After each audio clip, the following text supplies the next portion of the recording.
Hi everyone, this is from Ruhul voice. இன்றைக்கி நம்ம பார்க்க போகிறது மிக்ஸ்டு வெஜ்ஜீஸ் போட்டு பண்ணுற குழம்பு. இது ஹெல்த்தியான ஒரு ஆப்ஷன். பேச்சுலர்ஸ் எல்லாம் ஈஸியாக சமைச்சிடலாம்.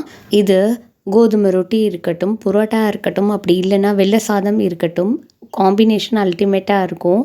வெள்ளை சாதத்துக்கு ஊறுகாய், அப்பளம் மற்றும் சிக்கன் 65 இந்த மாதிரி வறுவல்கள் கூட சாப்பிட்டோன்னா நல்லாயிருக்கும். ஆஸ் யூஷுவல் எப்பயும் போல் ஒரு 2லேருந்து 4 டேபிள் ஸ்பூன் அளவுக்கு எண்ணெயை போட்டுக்குங்க. எண்ணெய் உங்களுடைய அளவு தான்.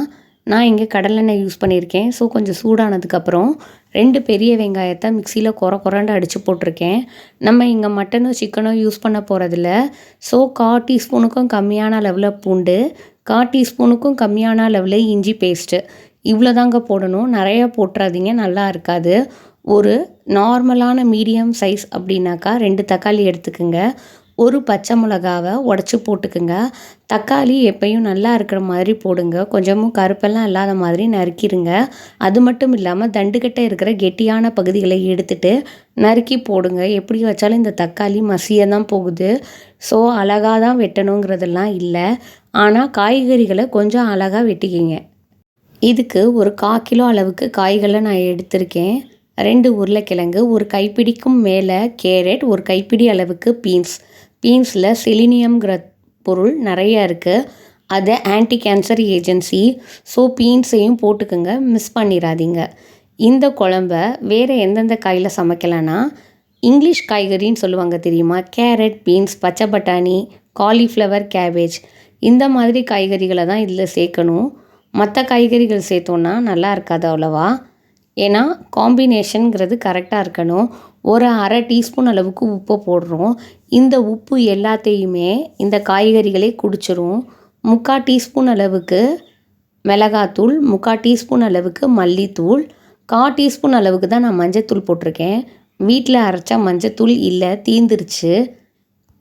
கடையில் வாங்குகிற மஞ்சத்தூளில் மஞ்சள் கலரை சேர்க்குறாங்கன்னு சொல்கிறாங்க. ஸோ 1/4 டீஸ்பூன் அளவுக்கு தான் போட்டேன். கலர் ரொம்ப மேட்டர் இல்லைங்க, நம்ம சாப்பிட்ற பொருள் ரொம்ப முக்கியம். 2 சிட்டிகை அளவுக்கு கரம் மசாலாங்கிறது வேறு எதுவும் இல்லை. பட்டை, கிராம்பு, ஏலக்காய் சம அளவில் எடுத்து காஞ்ச நிலையில் நல்லா வறுத்து வச்சுருக்கிறது தான். பாருங்கள், நான் கரெக்டாக ஒரு 2 விசில் விட்டு அப்படியே ஆஃப் பண்ணி விட்டுட்டேன். அந்த ப்ரெஷர்லேயே காயெல்லாம் வெந்துடும். அதுக்குள்ளே நம்ம தேங்காயையும் அரைச்சி வச்சுக்கலாம். கொத்தமல்லியை நல்லா அலசி பொடியாக கட் பண்ணி வச்சுக்கலாம். இதை கெட்டியாக வச்சிங்க அப்படின்னாக்கா புளிக்குழம்புகளுக்கு தொட்டுக்கையாக சாப்பிடலாம். அப்படி இல்லை, கொஞ்சம் தண்ணியாக வச்சிங்கன்னா இதை சாதத்தில் போட்டு சாப்பிடலாம். இதை தொட்டுக்கைக்கெல்லாம் வச்சு சாப்பிட எங்களால் முடியாது, நாங்கள் ட்ரை பண்ண மாட்டோம் ஜாஸ்தி. இதில் கூட மின்ஸ்டு மட்டன் பீசஸை போடுவோம். பேச்சுலர்ஸ் சமைக்கிற மாதிரி ஈஸியான ரெசிப்பியாக போடுங்கன்னு சொல்லிவிட்டு ஹில்ஸ் அண்ட் மீ சேனல்லேருந்து என்னை சப்ஸ்கிரைப் பண்ணியிருந்தாங்க.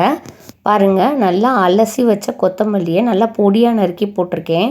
6லேருந்து 10 டேபிள் ஸ்பூன் அளவுக்கு தேங்காயை நல்லா அரைச்சி ஊற்றிருக்கேன். அந்த தண்ணியையும் ஊற்றிடுங்க. அப்போ டேஸ்ட் பண்ணி பார்த்திங்கன்னா எனக்கு உப்பு கம்மியாக இருந்துச்சு.